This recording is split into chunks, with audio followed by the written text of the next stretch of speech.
think we can start now. Good morning, everyone, and welcome to this webinar. Thank you for connecting. I'm Mauricio Cerna. I'm the leading for biodiversity investments here at Terrasos. So thank you for joining us in this launch of the Aguadulce Río Sumapaz, a new habitat bank that marks an exciting milestone for biodiversity conservation in Latin America. Over the next hour, we will explore how this initiative is helping build a trusted market for voluntary biodiversity units, or as we call it here at Terrasos, Tebus. So by combining local action and measurable impact, cutting-edge technology, we will also look at how blockchain to the region registry is ensuring traceability and transparency across the entire system. This is more than just a project. It's a model for result-based conservation that brings together communities, companies, and capital to protect nature at scale. So we're thrilled to have an incredible lineup of speakers with us today, from local leaders to private sector partners, and we hope this session sparks new ideas and partnerships and action. So let's begin. I'm going to start presenting broadly the speakers. So there's Francisco Gomez, our technical director here at Terrasos. He will present himself. There is Eduardo del Valle, Aguadulce Habitat Bank owner and operator. Carolina Pacheco, she's the Director of Sustainability and Law in Amarilo, one of the biggest companies, like real estate companies in Colombia. Unfortunately, she couldn't connect today because she has some issues at the company. So I'm going to be presenting for her. She excuses herself. There's Sam Bennetts, the Director of Products and Registry System at Regen Network, and me, as I told you, the Voluntary Investment Leader at Terrasos. So I'm going to pass the word to Francisco. Francisco, welcome, and thank you for being here. Thank you, Mauro, and thank you everyone for joining. I am, as Mauricio mentioned, I am Francisco Gomez. I'm the technical director here at Terrasos, uh, and I have the honor of um, welcoming you and presenting to you Terrasos, no, our company, what we do, why we do it, and then I'll give word to Eduardo so he can tell us a bit more about the project that we're launching, Aguadulce. Um, okay, so Terrazos, we've been working for more than 10 years in Colombia. We're a B Corp, and our main focus is trying to make biodiversity an investable business. We have been working on the compliance sector in Colombia, offsetting and environmental investments as a corporate strategy for companies that want to advance in their environmental obligations and, of course, in their voluntary investments. Um, in Colombia, we structured the first habitat bank as a pay-for-success mechanism for the compliance market of compensations in Colombia. And we're now working throughout Latin America in this sense. I'll show you a bit later some of the projects that we're building. Our main, yeah, please there. Our main focus right now is to make the voluntary market for biodiversity units or credits a reality worldwide. We actually believe that this could be one of the solutions for advancing in the goals set by the world around biodiversity loss and restoration. Next slide, please. These are some of our clients, our allies, partners that we work with. Basically, we try to create an ecosystem of investors, of corporates, and of governments that have the same purpose as Terrazos in terms of building around biodiversity business cases that can actually scale and flourish. And since last year, no, we had only operated in Colombia. Our first Habitat Bank was structured in 2017. So far, we've registered 12 habitat banks, and more than 30,000 hectares regarding offsetting in Colombia.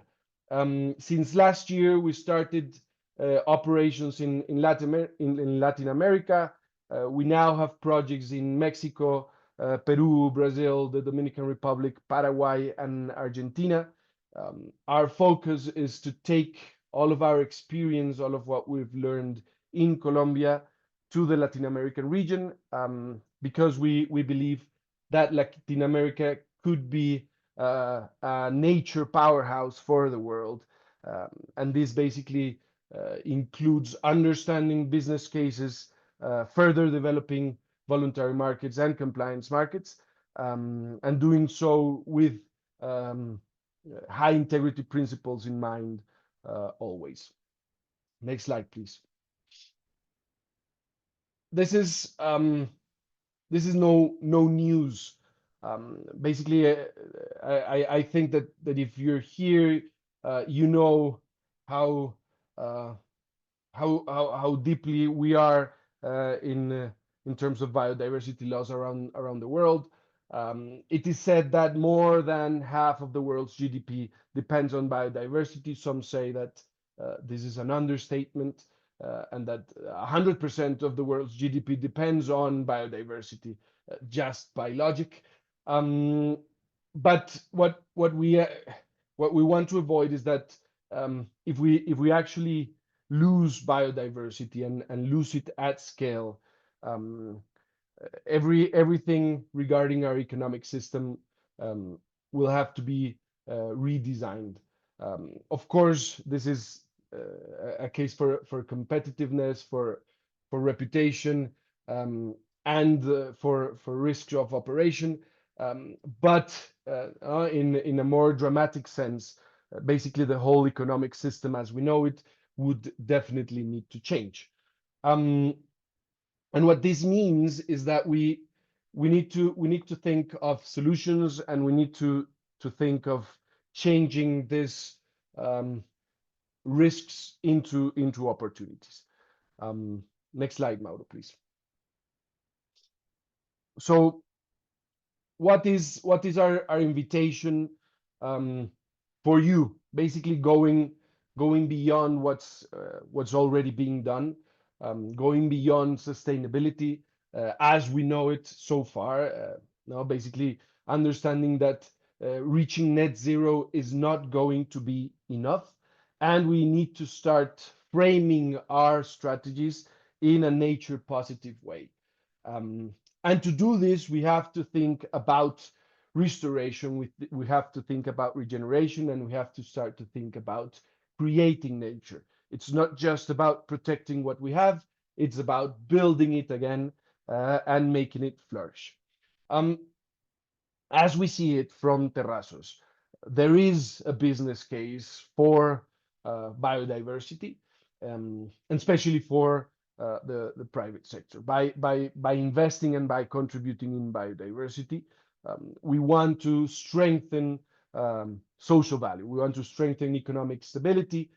We want to reduce risks of the territories around natural resources, and we want to create resilience so that territories are not only able to withstand the climate situation of the world, but can actually flourish with disturbances.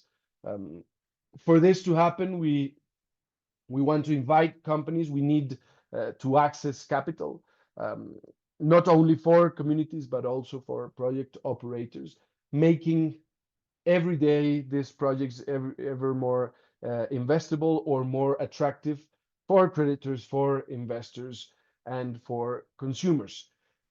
We believe that by including high integrity principled projects into our economy, companies are not only complying with obligations, with environmental obligations, they're also reducing risks of being sanctioned and have the possibility of creating a space for dialogue beyond compliance with governments.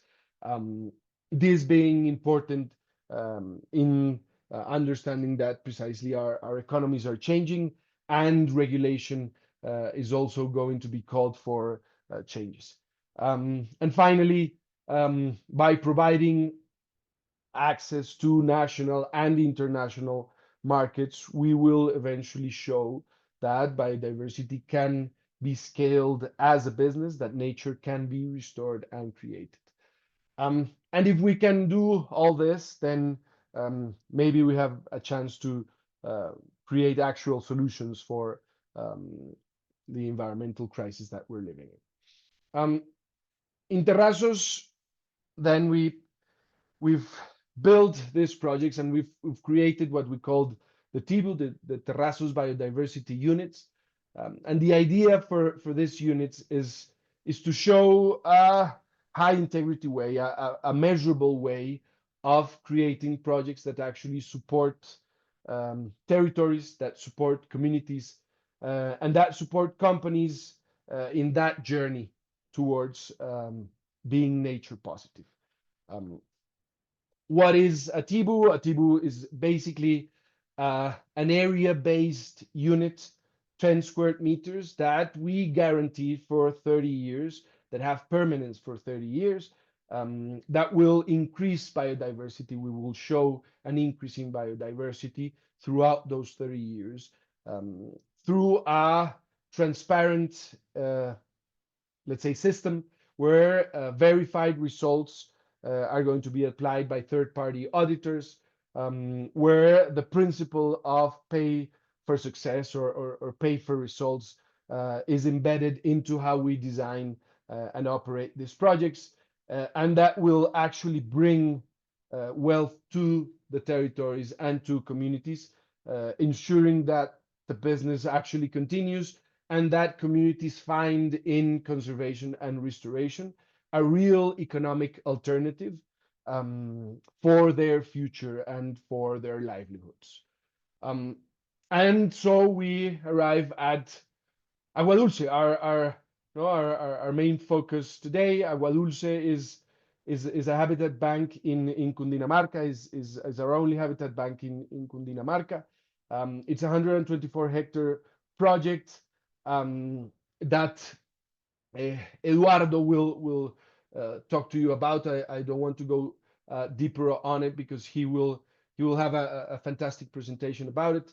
I'll mention this. Terrasos is the administrator of this project, Almaster as operator, and the registry is in Regen Network. Our third-party verifier is KPMG. These are the stakeholders that basically guarantee that we have a transparent and traceable system for every single Tebu, every single unit that will be issued and sold from these habitat banks and all habitat banks in Terrasos. With this, let me introduce you to Eduardo del Valle, owner and operator of Aguadulce. Mauro, we lost the presentation. Eduardo is going to present his presentation. Yes. Okay, perfect. So, Eduardo, please, the floor is yours. Thank you, Francisco, Mauricio, and everyone for joining us in this interesting webinar. I'm going to share my screen, and I'm going to start with the presentation. Okay, Aguadulce, as sorry, I'm just close this. Aguadulce is a habitat bank that, as Francisco Eduardo, said, yes. sorry, could you change screens? We're seeing your not the full screen, but yeah. Like this? Yes, exactly. Okay, thank you. Now you see these two pictures, right? Yeah. Only two pictures. Okay. Okay, so Aguadulce is, I'm going one step back. Aguadulce is located in the municipality of Nilo. Nilo is 2 hours from Bogota, which is the capital of Colombia. And this is what you are seeing right now is the Sumapaz River, which is a very important river here in the interior of Colombia. This river connects from this point, 15 kilometers away, to the Magdalena River, which is the largest river in Colombia, and then the Magdalena River ends up in the Caribbean. Here in Aguadulce, we have a very important creek, which is known as La Honda. And what we do is that we protect La Honda as a water body that is connected to the Sumapaz River, and then the Sumapaz River to the Magdalena River. So this is part of what we said, is that we protect the oceans and the oceans from the mountains. The protection of the Caribbean, the protection of the oceans starts in the mountains, and this is what we do here in Aguadulce. Aguadulce and the area where Aguadulce is located is an area that has been very important for different matters and different relationships between communities and citizens. What you are seeing here right now is a picture of a rock that is located inside the Habitat Bank that there are very common in this area, which are images of things that were done by indigenous communities for 400 years ago, 500 years ago. This where Aguadulce is located is a pass that connected the community of Panches that were living in Tolima with the Muiscas that lived for that moment 5 centuries ago or more in Bogota and nearby. So this is what this represents, is not only the water that is represented in these images, but also that we are just passengers during the life of the earth. We just have intergenerational responsibility, and that's why we are doing what we are doing right now in Aguadulce. I'm going to tell you the story of this Aguadulce Habitat Bank. I'm not going to make any technical reference. For the technical reference, we're going to see later during the presentation, because what I want to point out and to highlight is that this is a story that started more than 100 years ago. These lands were owned by a family, and 100 years ago, at the beginning of the 20s, all of this land were bought by the family of my wife. They bought all of this area in order to make a coffee plantation and to live from the coffee in all of these areas. And this dream of conservating and to try to do the best with the relationship between the forest, the water, and all of this started indeed 100 years ago. Actually, the grandmother of my wife, she got her birthday 2 weeks ago, and right now she's 97 years ago, and she's 97, and she was born there. So that gives you an idea that the family has been in this area for more than 100 years ago. At the beginning, this was a very large farm of 700 hectares. There was a very large coffee plantation.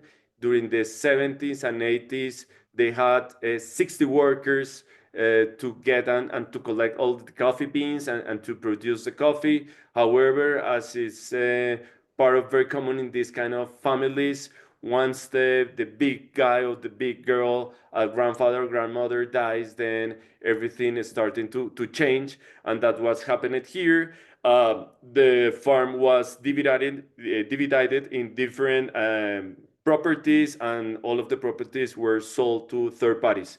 What we are doing for the last 5 years is to rebuild and rebuy all of the properties. As long as we are doing right now, we are now from the 700 hectares in 124 hectares. We are conserving some of the coffee plantations, and we are trying to make this organic coffee, and we are trying to protect the forest that the family has been protecting for over 100 years ago. Some of the people of the family that you are seeing this picture that is from the 70s, they are still having some properties also in the region here. We're close to the Aguadulce Habitat Bank. Here you can see the guy with the glasses and the hat. This was the grandfather of my wife. He created the local community organization. This is what we call here in Colombia Junta Acción Comunal, which is an NGO organized by the community. Now I am the president of the board of directors of this local organization, by which we're trying to connect all of the efforts of the community on conservation, but also on the agriculture that is taking place in this area. We believe that a conservation project and restoration project, it depends not only from what you can do inside the specific property, but also what you can do with the neighbors and the community that it's in the same region. And the person that is behind the guy, this is Ligia. Ligia is right now what I just told you 97 years ago, and she was a professor, and she founded the local school of the vereda, of this area. And actually the school is inside the Habitat Bank. It's the only one Habitat Bank in Colombia that has a local school where the children of the community goes through the forest to go to have their classes in the school. This is part of the oldest infrastructure of the farm. This is part of a very old picture of the coffee beans that is produced. These are also some pictures of a part of the family that has been helping to protect all of this forest. This is a picture of the school. This is, as mentioned before, this school is located inside the Habitat Bank. In the Habitat Bank, we have two areas. One, what we call the Trópico, which is dry tropical forest. This school is in the dry tropical forest, which is 30 Celsius degrees every day. And the other is in the premontane forest, which we call Aguadulce. And so we manage, this is very interesting because we manage two different ecosystems in the same area, and the distance between one and the other is just 6 kilometers. These are very old pictures of the old bridge that crosses the Sumapaz River. You can see here a picture of the 70s moving coffee through these animals. Now this is the new bridge. The old bridge was affected by the river in the 80s. This bridge was built between a cooperation of the community, the National Coffee Association, and the army, because in Nilo we have one of the biggest and largest bases of the army in Colombia. This is us, my wife, my kid, and I, which started to think that we are just, as saying at the beginning, just passengers in this life, and we have the commitment. I think it's more than a commitment; it's an obligation with these generations, with the past generations that live the forest that right now we are protecting, and we have a commitment / obligation with the new generations that are right now and the generations that we don't know. My kid right now is 9 years old. Probably, if everything goes well, he will be living in the 22nd century, something that we are not going to reach. By he and all of these new generations is going to be for that moment. So what we are doing just right now is taking what we received from the family and the people that were living in this area for the last 100 years and try to do our best. The Habitat Bank has been registered before the Ministry of Environment for 30 years, and that is part of what we're doing, but the idea is to continue with this within the next years. These are the heroes of the Habitat Bank. The guy with the mustache, he's Jose Nariño. He's the ranger in charge of the area of the Aguadulce plot, where we have also the coffee plantations. He was born in this municipality, in this area. He's right now 57 years old, and he knows very well how all of the forest and the animals interacts. And the other guy at the right, he's Julio. Julio is he's not from this area, but he has been living in this region for the last 40 years. Right now, Julio is 67 years old. He comes from an indigenous community of the Huila department. Julio is in charge, is the ranger in charge of the restoration areas and also of the tropical property. Both they are working together. They mobilize by themselves because the tropical area and the Aguadulce area are separated through 6 kilometers using horses that we have. So we are keeping all of these, all the strategies to communicate and to mobilize through animals. We don't use cars, we don't use motorcycles, we use horses as in the past. This is a picture that we took 1 month ago of Nariño in the coffee plantation. We have this organic coffee plantation that is part of the idea of having habitat banks that protects the environment, but also that make the possibility to have sustainable development, very respectful with the environment. This is Julio in the tropical with the dry tropical forest, making a rest after having worked very hard with this hot weather that we have in this region. This is part of the picture of the left is part of the interchange of knowledge between Terrasos and knowledge of the community, in this case of Julio and their indigenous knowledge. That we're talking about how we can check the levels of the water bodies to have a control over the impact of the dry season and the raining season. And this has been very interesting because, of course, Terrasos have a very robust and important technical team that provides us very important information, but also we have the local knowledge, and both things together makes a great asset. And in the right, you can see Nariño given a tree. We have a nursery that you are going to see in next pictures, and he's giving the tree to the people of Amarilo. Mauricio is going to speak on behalf of Amarilo after my presentation, and you're going to see why Amarilo is investing in this Habitat Bank. This is part of the infrastructure that has been changing for the last 5 years.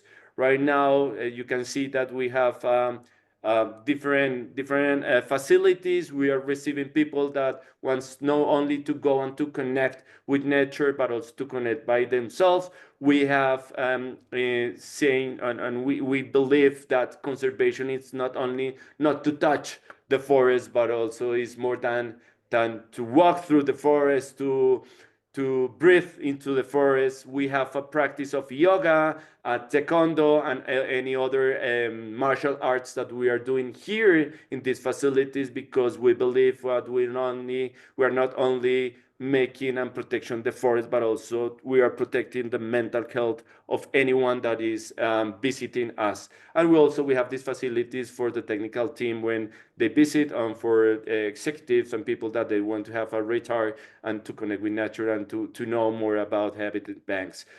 This is some pictures of our nursery. This was actually the Aguadulce nursery was the first nursery in Colombia that was registered before the competent environment authority of, in the case of a habitat bank. Now in Terrasos is making the registry of other nurseries before the competent authority, which is the ICA, but we were the first one doing the homework. So we are very proud of it. This is part of the pictures. We are reproducing the trees that are are natives from this area. This is a picture of me trying to work. I have to recognize that it's very hard to work the land, and that's why I said that Julio and Nariño are our real heroes of all of this. This is part of the facilities that we have to receive people and to connect with nature and connect with them by themselves. This is a picture of the Tropico. I say that this is one of my favorite places of El Tropico. This because I say this is like the Jurassic Park area. As you can see, this looks like Jurassic Park movies. This is a video um, of the Sumapaz River. You can see that this very important river, and this is what you can see in the area of the dry tropical forest. This is also the part of the Onda Creek that is connecting to the Sumapaz River. It's a very important area, and it's close to the indigenous figures that you see at the beginning. These are some of the mammals, animals that we have in Aguadulce. With the work, technical work of Terrasos, we are trying to make not only to figure it out and to know which animals are living in these habitat banks, but also we want to know how is their movements, when are they active, when are no active, and this is part of the strategy that we have to know that we are doing what we are doing, and if we are doing what we are doing is in good position, and if it's technical. We are also commit with producing of knowledge. Of course, Terrasos has the baseline of the Aguadulce Habitat Bank, which is in public information that was registered and filed before the national government through the SIP, which is the biodiversity system. But also we have a strategy to connect with the kids that are living in the region and that visiting every day the school, and also to third parties and other childrens that we want to impact in a positive way to show how is the life of the animals in the dry tropical forest. So we published this book. This book was published not only in Colombia but also in Spain. It's available. Everyone can buy this book. And this is the story of 4 of the animals that are living in the Habitat Bank. And this is a strategy to connect with the next generations. This is part of the area of Aguadulce. These are some of the beautiful birds that we have according to the baseline that was undertook by Terrasos. We have presence of 114 different types of birds. I want to clarify that this baseline was undertook in April of 2022. So maybe if you go in July, in October, November, other month, maybe you are going to see any other birds that we don't have in the baseline. This picture is very important because this shows that not only that trees also has a term in life, they are not forever, and this is part of the reconstruction and how the forest goes beyond, but also that next generations are coming, and it's our commitment and as I say before, our intergenerational obligation to keep all of these efforts. Finally, I want to close my presentation with some words of Julio on behalf of Julio and Nariño, that as I said before, are the rangers and the heroes of this. So I will pass the voice to Julio, and he's going to tell what we are doing and they are doing in the Habitat Bank. Muy buenas tardes, les habla Julio del Banco Habitat de Aguadulce, Río Sumapaz. Acá cuidamos el bosque seco y el bosque suadino. Lo que tengo que hacer acá es cuidar los bosques y la fauna de la que hay acá. Cuidamos, por ejemplo, las aves, el yete, el orujo, el venado. Lo demás es, lo que tengo que hacer son el mantenimiento de las cercas y arriba sí, y la plantación que tenemos en la parte de arriba. Es importante sí cuidar la naturaleza para los que vienen tras de nosotros, los niños, y son el futuro de más adelante, que sí, el futuro de Colombia.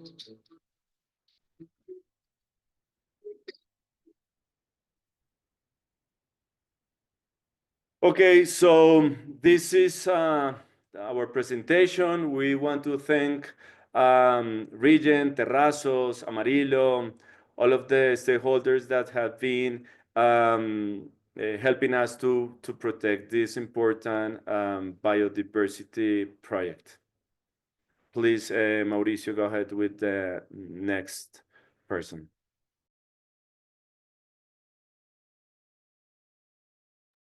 Great, that's me.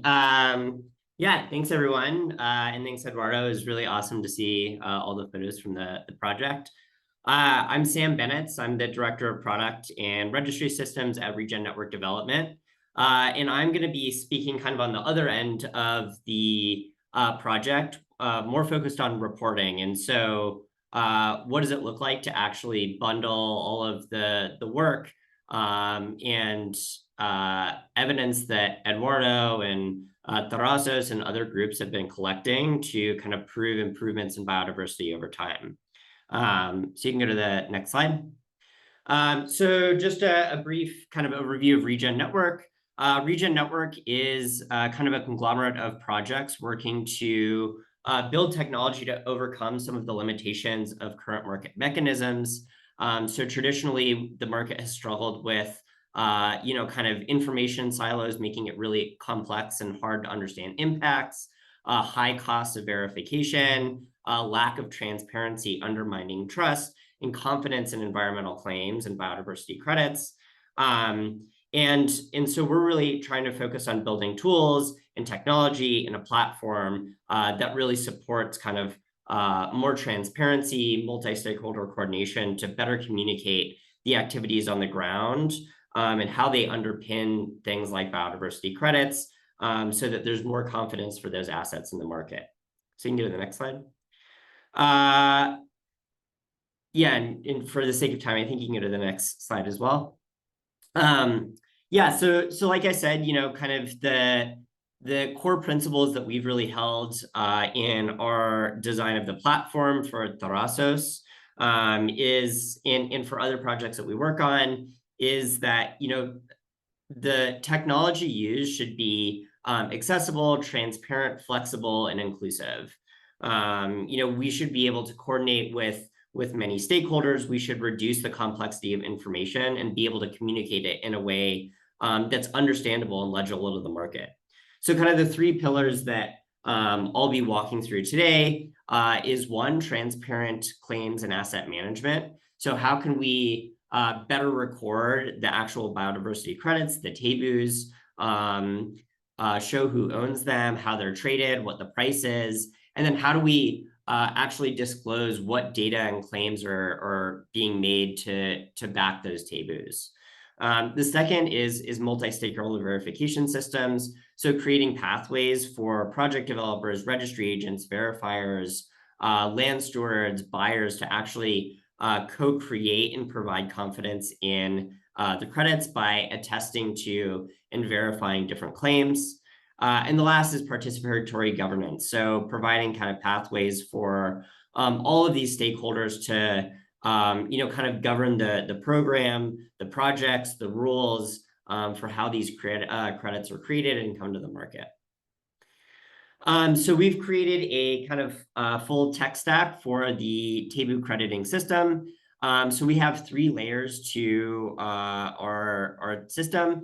The first is that we use blockchain technology. So Regen Ledger is our proof of stake blockchain for issuing and tracking ecological data, claims, and credits on a kind of transparent database. The second layer is the Regen registry, which is the actual registry system that takes that kind of immutable ledger that provides the transparency and accessibility in layers and kind of rules for what does it actually look like to record data, how do we manage claims, how do we codify kind of like program rules and requirements. And then on top, we have the application layer. And in this case, we're talking about the Tebu or the Terrasos platform. So if you go to the Terrasos website, you'll see their actual kind of instance of the platform that uses that registry system and ledger to showcase all of the projects that they have. You can go to the next slide. And so, when we're actually talking about reporting for these kind of projects, there's a lot of stakeholders involved, and there's, a pretty defined process for how credits get created. And so this diagram is really just showing kind of a very high level overview of how different actors like the project developer, the verifier, the registry agent are kind of interacting with the platform, like uploading registration documents, providing verification on those documents or evidence, in who registers the project. And so you'll see kind of all of the different actors performing different actions. But what's actually happening is we're recording that all on a registry system to really increase the kind of transparency and auditability of the project lifecycle over time. So next slide. Yeah, and so, speaking to that kind of first pillar that I spoke to, so Tebu credits have a lot of claims underpinning them, claims about project duration, additionality, biodiversity improvement. And so for these kind of processes, it's really important to understand, what evidence underpins claims, who's making those claims, who's verified them. And we'll see that these credits are actually composed of many different claims on different aspects and components of the project. So you can go to the next slide. And so the pathways for people to actually start creating these claims, start uploading data, is through the kind of platform's data stream. And so if you go to one of the project pages, you'll see this data stream that has everything from monitoring reports, in-field observations, camera trap images, and documents that kind of provide that audit log of what's happened in the project over time. And so all of that information is actually being recorded on the blockchain, and different parties can layer in attestations to signal kind of that they've verified those pieces of data, those reports, those activities. I'm going to the next slide. And because all of this is so complex, we also found it really important to try to simplify a little bit of the kind of complexity of the projects and the information. So on those project pages, you'll also see, the Tebu factors, which kind of are the core pillars of the protocol for, kind of ecosystem threat, ecosystem connectivity, project duration. Those are all kind of like visually represented and backed by evidence. And then there's also creditability cards that allow, kind of the project developers, the stakeholders to communicate specific, impacts of the project. So next slide. So kind of, now that we've spoken to the data, the evidence, all the things underpinning credits and how those are tracked, we'll get into like the actual assets themselves. So Tebus are issued onto the registry using kind of our eco-credit module. And each credit carries a unique identifier. It contains metadata linking to all of the project documentation, the evidence, the claims that were made. And the way that it's shown here, you can see kind of the unique identifier, the linkage between different credits and projects. And this really helps prevent things like double counting. There's transparent proof of ownership and retirement records, and it makes traceability of credits and credit states and credit sales a lot more traceable across platforms and marketplaces. So next slide.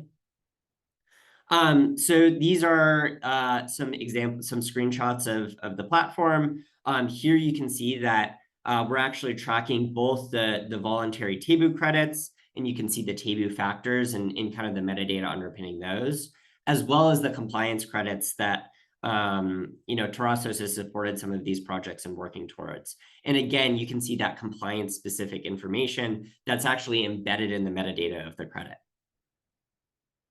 And like I said, because all of these credits are recorded on an immutable ledger, it means that any application that's tied to the ledger can actually interact with, trading, making sales, retiring credits, transferring them between accounts. And regardless of the platform, the state of those credits is going to be updated across all platforms.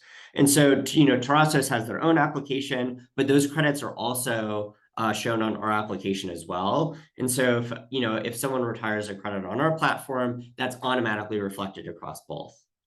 And so that's really where we're getting into preventing double counting. Finally, some other platform features that were pretty exciting is, we also embedded in kind of the project and credit metadata, things like regional filters, ecosystem types, credit types to make filtering easy. And for accessibility, we also provided the application in English and Spanish. Next slide. Great. So that was a kind of a high level overview. For folks that are interested in learning more about kind of how the technology works, there's actually a paper speaking to the platform itself, the use of digital ledger technology, the value that it brings, that Terrasos released this last fall. I would say go explore the Terrasos platform. And if you want to learn more about kind of the technology that we've provided, you can also visit our website, and I'll provide all these links in the chat. And with that, I'll pass it off. Thanks so much. Thanks, Sam, and thanks for that enlightening conversation about technology and how biodiversity links to this ledger. So I'm going to present Amarilo. Carolina excused herself. We're going to present, so Amarilo is one of the leading Colombian real estate developers with over 30 years of experience and strong brand reputation. They have a diverse portfolio, including residential, commercial, office, and industrial developments. They have a strong focus, and that's why we partnership with them in sustainability and community building. So integrating environmental, biodiversity, and climate and social values in their project is really important for them. And they are the trusted partner in urban development with projects across the main cities in Colombia, so Bogota and Medellin. And we started working with them a year ago, understanding their sustainability strategy and understanding why Amarilo should interact with biodiversity and how should they interact with biodiversity. So I'm going to show you folks a video on what we do last year with them, constructing the biodiversity policy for Amarilo and how this linked to ensuring Amarilo investing in biodiversity through Tebus. So I'm going to show you the video and then... En un mundo donde cada acción moldea el curso de los tiempos venideros, surge una pregunta inevitable. ¿Qué significa el liderazgo hacia el mejor de los futuros posibles? En un contexto definido por desafíos ambientales, sociales y económicos, alcanzar un equilibrio entre la naturaleza y la humanidad se presenta como fundamental para crear un futuro más esperanzador. Sin duda, ese liderazgo requiere valentía. Para Amarilo, significa la valentía de tener una política de biodiversidad que va más allá del cumplimiento de nuestras obligaciones. La valentía de ser el más alto referente en hacer realidad el deseo de miles de familias y comunidades de vivir en armonía con la naturaleza en uno de los países más biodiversos del mundo. Es por eso que, inspirados por nuestro propósito de transformar entornos y empoderar comunidades, cumpliendo sueños, continuamos implementando estrategias innovadoras para el cuidado de los ecosistemas, fomentando una cultura de protección de recursos naturales y la compensación del impacto de nuestras construcciones. El liderazgo hacia el futuro también implica la valentía de tomar compromisos concretos. Para el año 2030, en Amarilo vamos a conservar y restaurar más de 1000 hectáreas de ecosistemas estratégicos, expandiendo la cobertura de vegetación nativa y aumentando en un 10% la biodiversidad al interior de nuestros proyectos. Tenemos que recordar que más allá de las cifras, más allá de las presentaciones y los gráficos, estamos construyendo el futuro de las generaciones venideras. Y aún queda mucho por hacer. Cada acción cuenta, cada decisión cuenta.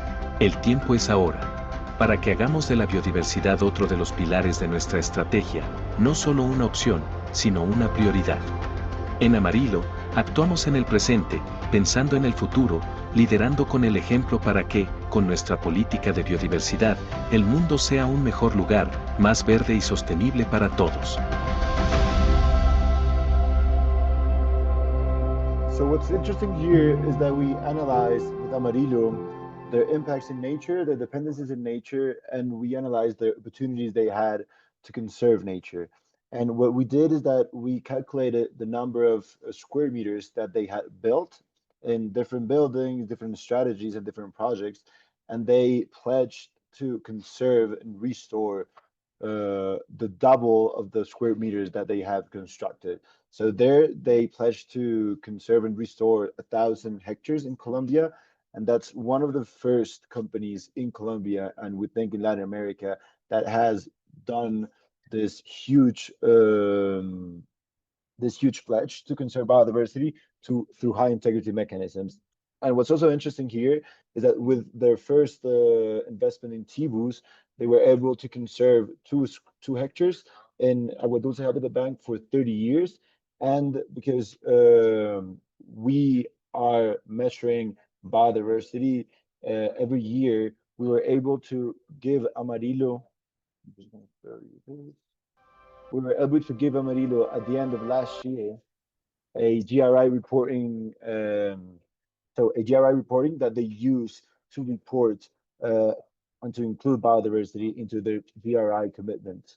So this was the first time that Amarilo included into their sustainability reporting and their ESG reporting biodiversity as a whole chapter, because they already had positive results and verified results in Aguadulce Habitat Bank. So for Amarilo, this was really important because they not only pledged to conserve 1,000 hectares, but they were also able to report how they were conserving and how this enhanced their ESG reporting.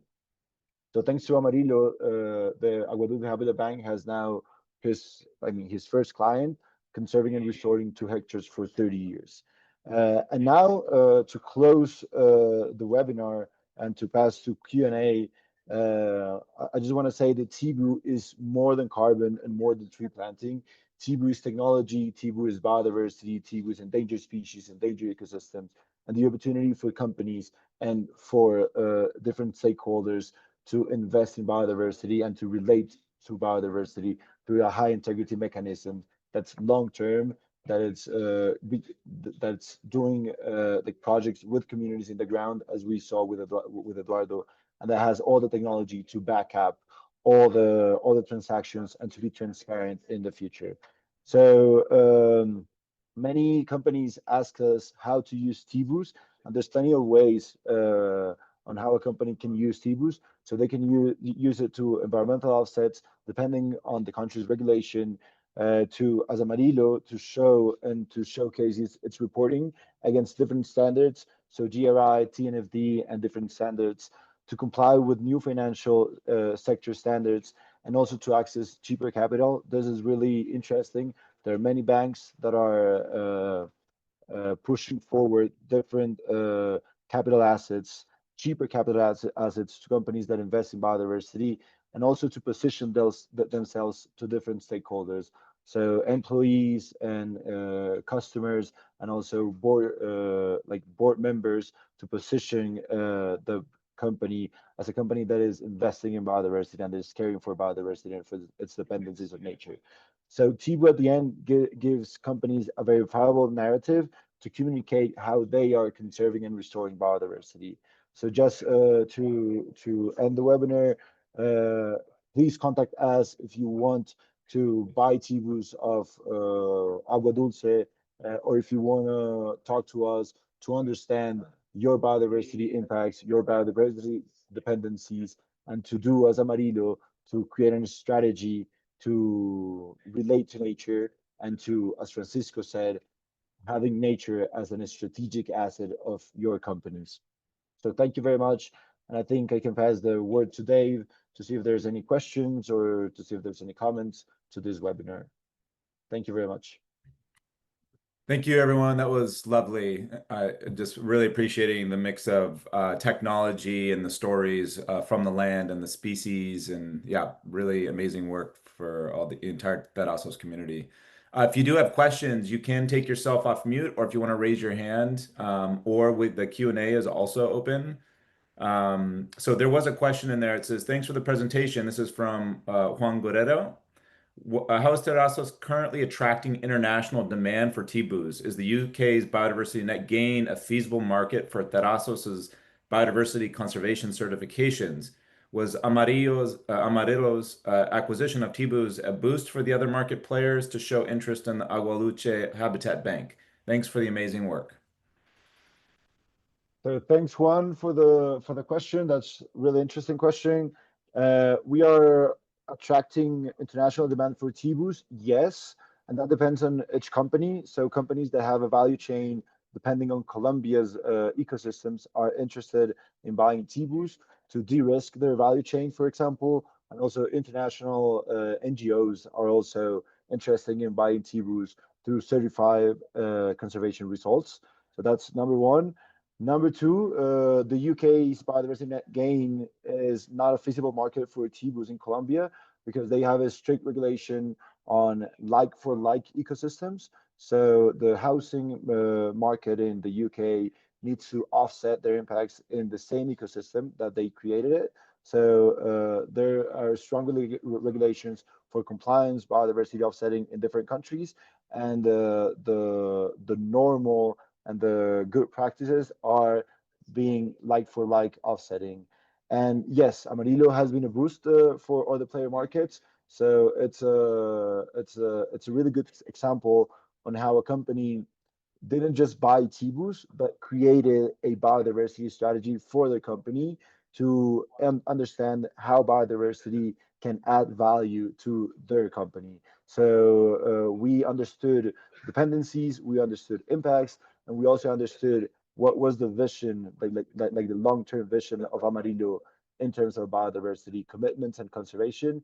And other players are following the lead of Amarilo. Great. Any other questions from the audience? I know we're at the top of the hour and some of you are probably hopping to other meetings, but happy to take another question before we end the day. And just know that we have recorded this. We'll post it on YouTube and we'll circulate the link to all of you who attended or RSVP'd via the invite. Any other questions?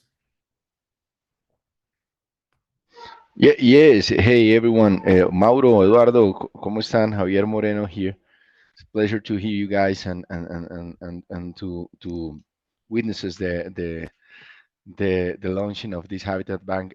Just a quick one. In terms of Tebus, what's the minimum amount that someone can buy and approximate cost of the Tebu? Javier, nice to hear you, and thanks for connecting.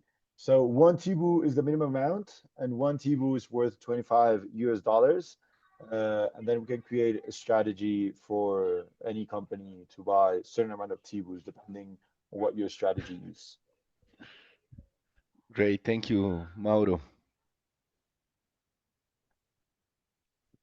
Any last questions? Thank you, Javier. Any more questions? There's a question for Eduardo here at the chat, Dave. Okay, pardon me. Yes, I just answered it. Is in fact, indeed, there is necessary to make a baseline, which is regulated under Resolution 1051 of 2017, which was issued by the Ministry of Environment. This is have some requirements, and based on that, the ministry received the papers, review, and if everything is okay, then they authorize the registration of the Habitat Bank. Thank you. And Daniel had a good question. Why would an individual buy a Tebu versus a company or institution? Like what's the value proposition to any one of us spending $25 to invest in a habitat bank in Colombia? So let me handle that. I think there's a lot of opportunities to give like funds to nature, but Tebu and biodiversity credits and biodiversity units are a way to ensure that your investment is going to last for 30 years and is going to improve biodiversity in 30 years. So we have all this system created with Regen, with the protocol, with what just Eduardo told about registering our projects on behalf of the Ministry of Environment. So all this ecosystem ensures that the investment through Tebu is actually going to the territories, going to the communities that are working with biodiversity and producing positive results in 30 years. So I think it's really cool. There's many people who is buying Tebus, like individual Tebus and individuals who are buying Tebus right now because they care for nature and because they want to demonstrate through buying a Tebu that they really care for Colombian ecosystems. Lovely. Okay, thank you so much, everybody. I really appreciate how everyone showed up today. A big shout out to the Terrasos team and for all of your work and the land stewards on the ground who are making this all real and the families who've stewarded it the generations before. So thank you, everybody. We're going to end up. We'll send you the recording and thank you again for attending the Terrasos Aguadulce webinar, and everyone have a great rest of your day and good weekend. Be well. Thank you, Dave. Thank you, everyone. Thanks.